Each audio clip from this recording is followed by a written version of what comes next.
poquitito más. Sí, este sería el nivel de la pobreza para la Argentina urbana en el tercer trimestre de este año.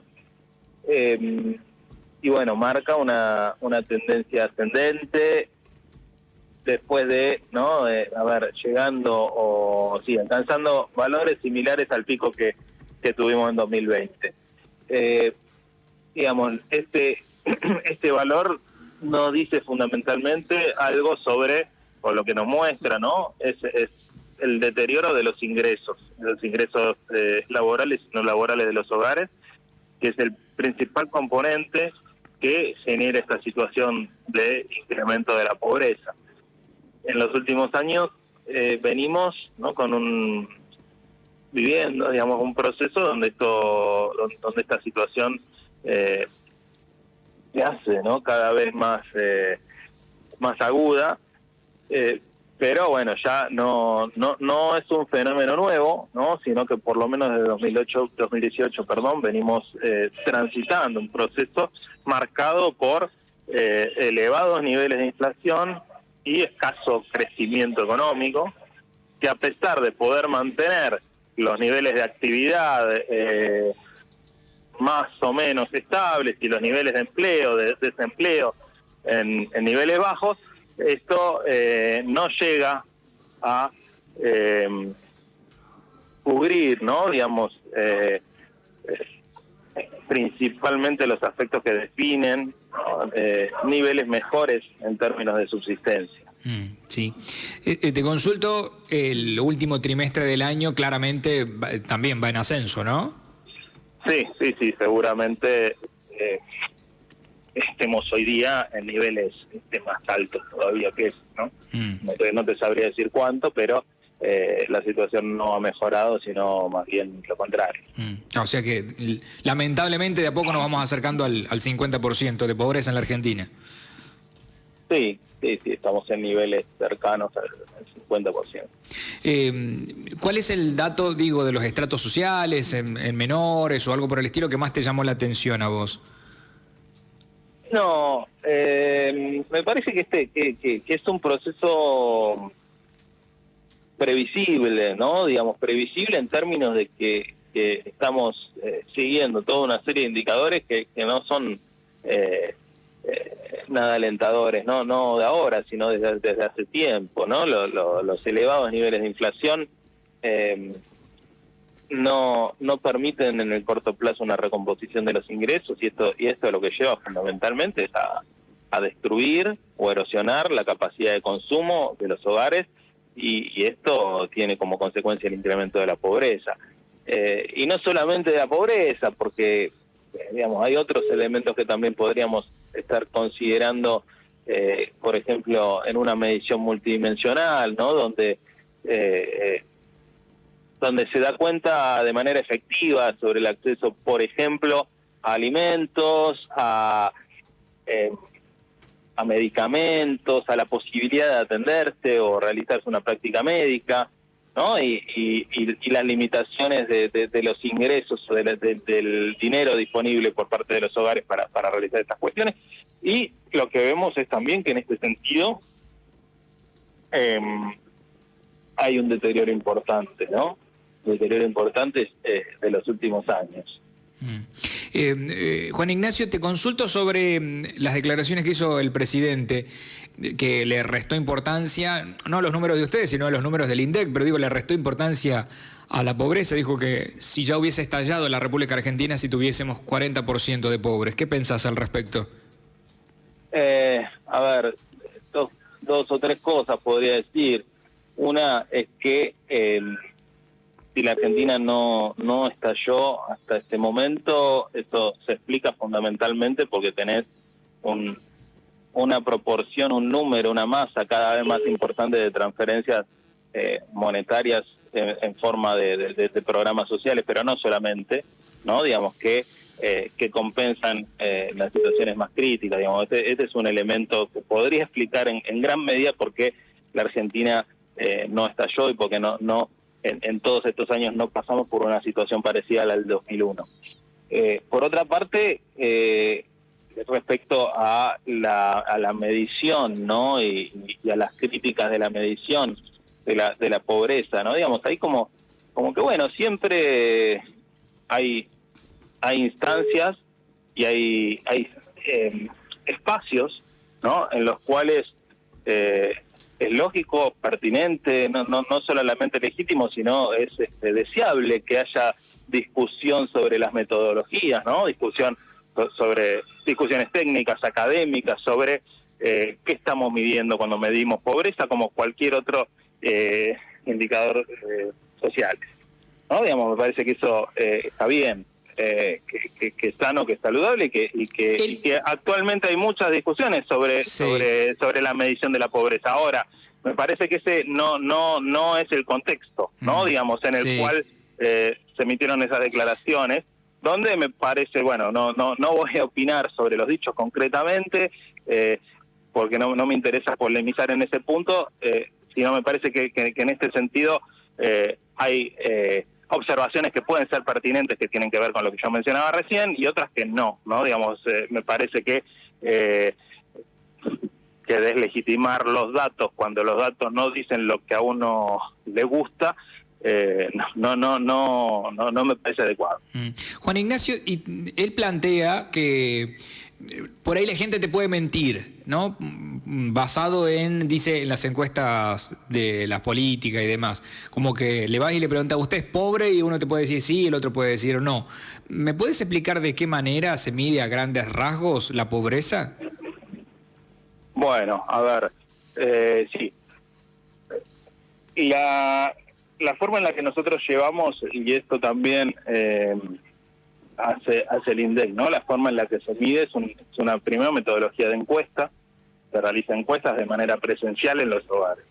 Entonces, cuando el encuestador ingresa al hogar o toma contacto con su principal referente, comienza a hacer una serie de preguntas hasta llegar a las preguntas que tienen que ver con los ingresos. Primero con el empleo. Entonces se le pregunta cuál es el principal, cuál es su principal actividad económica y cuánto cobra, cuál es el ingreso que tiene por esa actividad y cuáles son ingresos que tienen por otras actividades económicas, ¿no? Ahí cada persona declara cuánto ganó, esta persona y todas las personas del hogar. En algunos casos, lo ideal es que cada persona que pueda estar responda, ¿no? Pero hay como un registro exhaustivo de todos los ingresos que tiene este hogar. Entonces la pobreza por ingresos se mide de esa manera.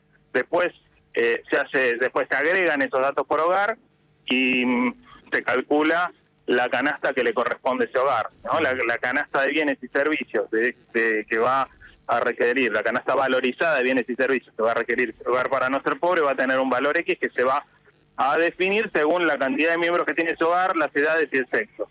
Entonces, bueno, después se cotejan esos ingresos con esa canasta y si los ingresos son superiores al valor de esa canasta no es pobre y si son inferiores lo es. Está bien. Y basado en la teoría de Alberto Fernández, ¿uno te puede mentir en el base a la encuesta? Es decir, mira, ¿cuánto ganas vos? Y yo gano 50.000, pero en realidad me entran 200.000 a mi casa. ¿Eso es parte también de la posibilidad de error? Sí, a ver, siempre cuando se hacen encuestas hay toda una serie de controles que se realizan para evitar ese tipo de situaciones e inconsistencias, ¿no? Digamos, ahí eso es notorio, ¿no? Y depende de en qué medida se apliquen los controles necesarios y sea de manera rigurosa. Puede ser que haya personas que mienten en las encuestas, según los estudios que nosotros tenemos, digamos, no es un factor determinante que pueda cambiar de manera significativa los datos. Muchas veces cuando incluso, ¿no? Podríamos decir, hay un sesgo, ¿no? Digamos, hay personas que subdeclaran los ingresos. De hecho, esto es un fenómeno bastante estudiado en relación a este tipo de instrumentos, pero a lo que generalmente se sabe, lo que se sabe en relación a eso es que los que tienden a subdeclarar los ingresos no son los pobres, ¿no? Digamos, los más pobres. Los que tienden a subdeclarar los ingresos son clases medias, medias altas. Entonces, digamos, si bien ahí vos tenés o podés tener un efecto, ¿no?, de un dato que están declarando que no es cierto, esto no tendría, si fuera, ¿no?, la subdeclaración un problema, un impacto sobre los niveles de pobreza que se están midiendo, sino, por ejemplo, sobre la desigualdad o sobre otro tipo de fenómenos. Juan Ignacio, ¿y crees que hay momento de también actualizar metodologías, ya que está en el tapete este tema? Sí, creo que sí, digamos, siempre digamos, hay constante discusión respecto a las metodologías utilizadas. Creo que hay en este momento también la utilización o la aplicación de medidas multidimensionales está extendiéndose de manera muy importante en los últimos años. Creo que ese es un elemento que actualmente está bajo discusión. También la posibilidad de medir otros indicadores, no solamente a partir, ¿no?, de lo que pueden ser medidas integradas o no, pero tener en cuenta otros indicadores para medir las condiciones de vida que tienen que ver con el acceso a la salud, a la vivienda, ¿no?, digamos, y que no se agotan solamente en cuánto ingreso tiene un hogar. ¿La línea de pobreza se mide en base a la canasta básica? ¿Ese es el parámetro que se toma? Sí, a la canasta básica, exactamente. O sea, lo que cobra una familia de mamá, papá, y el ingreso en una familia de mamá, papá y 2 hijos, tomando el valor de la canasta básica en estos momentos. Claro, exactamente. El valor de la canasta básica se publica para lo que se llama adulto equivalente, que es una medida de equivalencia que se usa para tomar en referencia con cada uno de los componentes del hogar, y se suele publicar la canasta básica para una familia compuesta por una familia tipo 2 adultos y 2 niños, ¿no? Ese es el valor que se suele difundir, pero se publica también toda una serie de valores, sobre todo del adulto equivalente, que es el que permite ajustar ese valor y generar una canasta familiar a partir de las características de su hogar. Juan Ignacio, te agradezco. Gracias por tu tiempo.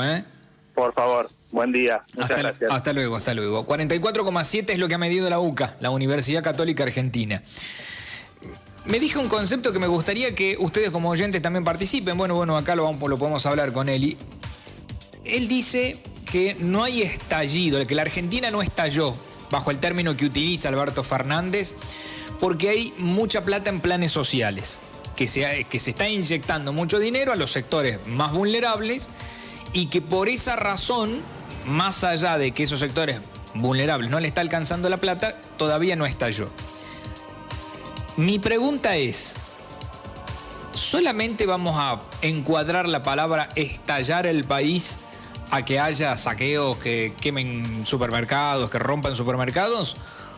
¿O desde mi punto de vista también se puede entender que un país está estallado a partir de que un tipo que labura, que se levanta a las 6 de la mañana, que llega a su casa tarde, que ve poquito a su familia y aún así no le alcanza para tener lo básico y elemental? Y bueno, son conceptos porque ellos, digamos, se limitan a esto, como los tenés. ¿El estallido es solamente que vayan a romper un supermercado en Buenos Aires? Que para ellos sí, o sea, para lo que tiene que ver con la política. Claro, ¿no? El concepto con la de la política. Exactamente, sí. Exactamente. Entonces, ¿cómo tenés, digamos, contención a la gente? Y emitiendo dinero que sabemos que bueno, lo que nos lleva, ¿no? Lo que nos está llevando. Que al resto de las personas que laburan, como decís vos, que tratan cada día de mejorar un poquito más y se les haga inalcanzable, porque cada vez más caro. Pero ¿cómo sostenés a los planes y a la gente que está en una situación vulnerable? No con trabajo, la sostenés con emisión de billetes. Porque además, al tipo que labura no le alcanza, pero también al que vos le estás dando, porque está en una situación vulnerable, peor aún si no le estás dando 200.000 pesos a cada uno, le estás dando mucho menos. Mucho menos, le estás dando apenas para que les alcance para comer, tal vez. Por eso mi pregunta es, y pido a los oyentes acá que puedan participar a través de audio de WhatsApp, a través de mensaje y demás.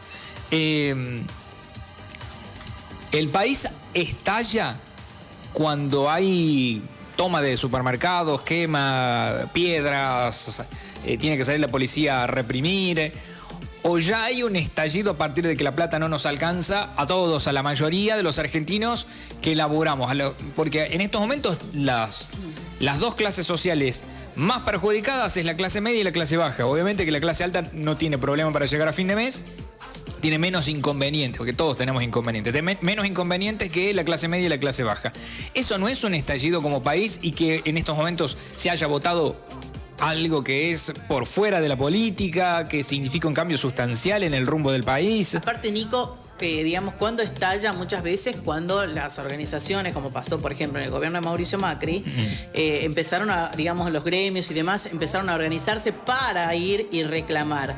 En este gobierno de Alberto Fernández, donde tenemos justamente con este relevamiento 44% de pobres, donde tenemos una inflación por las nubes, los gremios no reclamaron nada. No, nadie dijo absolutamente nada. Nadie dijo nada. Nada. Y solamente creo que la única manifestación popular, auténtica, que podemos, digamos, recordar más recientemente, según lo que yo tengo en mi memoria, es la de la época de la Rúa, ¿no? Las cacerolas y demás. Bueno. La gente sola salió a las calles en ese momento.